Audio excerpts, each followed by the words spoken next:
नमस्कार साथियों, आप भी क्लास 12th के छात्र हैं और 2026 में आपका फाइनल बोर्ड परीक्षा होने वाला है। तो यह वीडियो आप लोगों के लिए बहुत ही इंपॉर्टेंट है, क्योंकि इस वीडियो में इतिहास यानी हिस्टोरी का इंपॉर्टेंट ऑब्जेक्टिव क्वेश्चन लेकर आए हैं, जो कि आपके एग्जाम में 100% यहाँ से प्रश्न पूछे जाएंगे। और ये सब वही प्रश्न है जो आपके एग्जाम में बार बार प्रश्न आते हैं। तो चलिए क्लास को स्टार्ट करते हैं। एक एक क्वेश्चन को अच्छे से देखिएगा और आपसे कितना बन रहा है ये लास्ट में आप लोग कमेंट में लिखना है। पहला कैंसर लगाइए। कह रहे कि नंद वंश के संस्थापक कौन थे। एकदम VVI क्वेश्चन है, बताइए तो नंद वंश के जो संस्थापक थे कौन थे। और यह कई बार क्वेश्चन आ चुका है। चंद्रगुप्त मौर्य थे कि महापद मंदन थे कि बिंबिसार थे कि अशोक थे। तो इसका जो आंसर हो जाएगा ऑप्शन बी हो जाएगा, महापद मंदन थे। ऑप्शन बी एकदम आपको याद कर लेना है। चलिए अगला क्वेश्चन देखते हैं। दूसरा प्रश्न कह रहा है कि मौर्य वंश की स्थापना किसने की थी। कमेंट करिए तो मौर्य वंश की जो स्थापना किया था किसने किया था। तो चंद्रगुप्त मौर्य ने किया था। ऑप्शन सी आपका सही हो जाएगा। इसको याद कर लेंगे, यह भी इंपॉर्टेंट क्वेश्चन था, कई बार आ चुका है। चलिए तीसरा प्रश्न देखिए, कह रहा है कि जेम्स प्रिंसेस ने किस लिपि का अर्थ निकाला। तो जो जेम्स प्रिंसेस थे किस लिपि का अर्थ निकाले थे। तो तीसरा का आंसर हो जाएगा ब्राह्मी और खोष्टी लिपि का। ऑप्शन बी आपको याद कर लेना है, ब्राह्मी और खोष्टी लिपि का ध्यान रखिएगा। चलिए अगला क्वेश्चन देखने से पहले एक बार बाबू आप लोग जो बच्चे अभी तक वीडियो को लाइक नहीं किए हैं तो एक बार सबसे पहले आप लोग वीडियो को लाइक कर लेंगे। और जो न्यू स्टूडेंट हैं, जो चैनल पर नए हैं, तो बाबू चैनल को सब्सक्राइब कर लीजिए, ज्ञान ऑर्बिट चैनल को, ताकि आपको रोज़ क्लास मिलता रहे।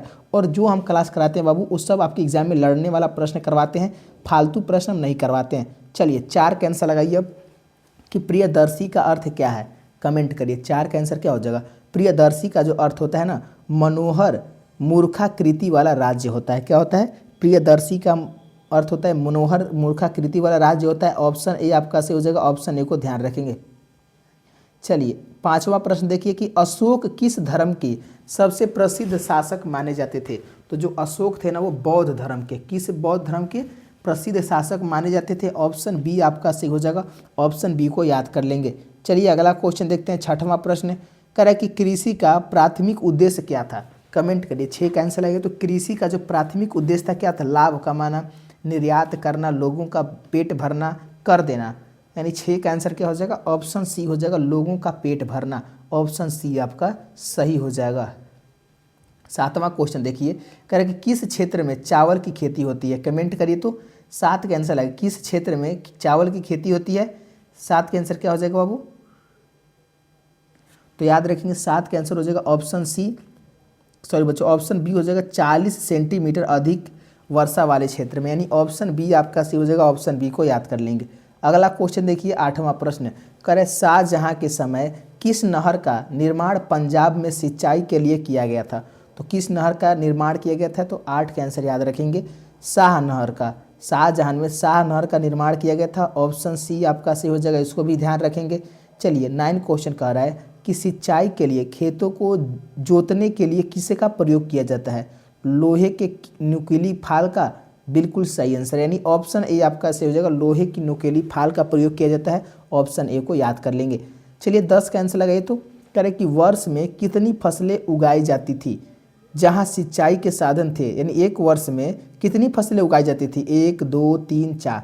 10 का आंसर बताइए तो 3 फसलें उगाई जाती थी जहाँ बाबू सिंचाई के साधन होते थे वहाँ पर। ऑप्शन सी आपको याद कर लेंगे। ये सब इंपॉर्टेंट क्वेश्चन है जो कि इतिहास का महत्वपूर्ण है, आपको याद करना होगा। चलिए 11 के आंसर लग गए। सिंधु सभ्यता की सड़कें किस पद्धति से बनाई गई थी।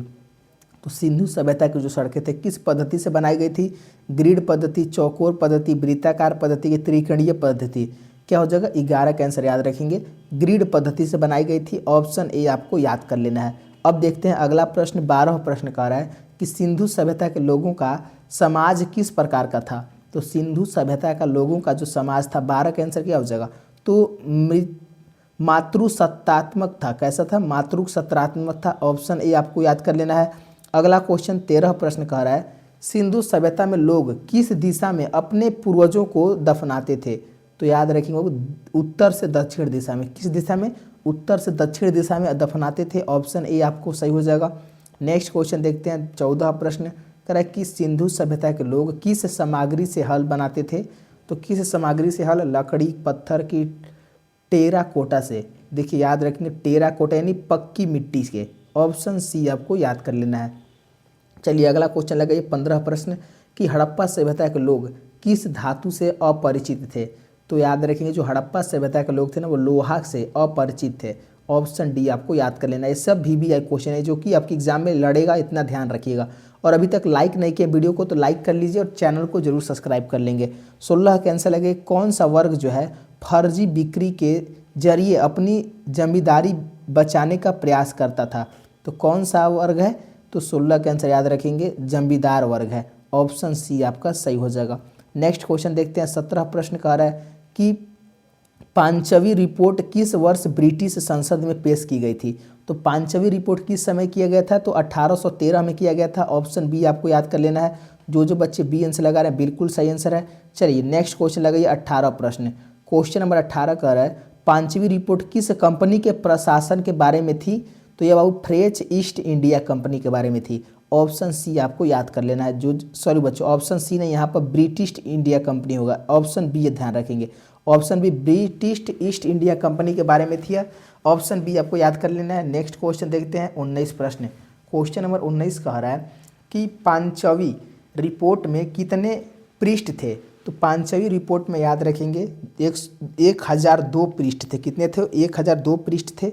ऑप्शन सी आपको याद कर लेना है। चलिए 20 का आंसर लगाइए कि झूम खेती का उपयोग किसके लिए किया जाता था। जो झूम खेती है ना इसका उपयोग किसके लिए किया जाता था। 20 का आंसर लगाइए तो याद रखेंगे दलहन और ज्वार की खेती के लिए। ऑप्शन बी आपका सही हो जाएगा। ऑप्शन बी को याद कर लेंगे। अगला क्वेश्चन लगाइए 21 क्वेश्चन करें कि परिवार को संस्कृत ग्रंथों में क्या कहा जाता है। तो परिवार को ना संस्कृत ग्रंथों में क्या कहा जाता है। 21 का याद रखेंगे कुल कहा जाता है। कुल बाबू कहा जाता है। ऑप्शन ए आपको याद कर लेना है। 22 क्वेश्चन कह रहा है कि पितृक वांशिक व्यवस्था में पिता के बाद किसे संपत्ति मिलती है। तो पुत्र को मिलती है। 22 का आंसर क्या हो जाएगा, ऑप्शन ए हो जाएगा पुत्र को। ऑप्शन ए याद रख लेंगे। चलिए 23 का आंसर लगा कर है कि बहुपति प्रथा का क्या अर्थ है। तो बहुप्रति जो प्रथा है इसका अर्थ क्या है। 23 का आंसर याद रखेंगे एक से अधिक पति। बहुपति यानी एक से अधिक पति। ऑप्शन ए आपका सही हो जाएगा, इसको ध्यान रखेंगे। चलिए 24 क्वेश्चन कर रहा है कि बहुपत्नी प्रथा का क्या अर्थ है।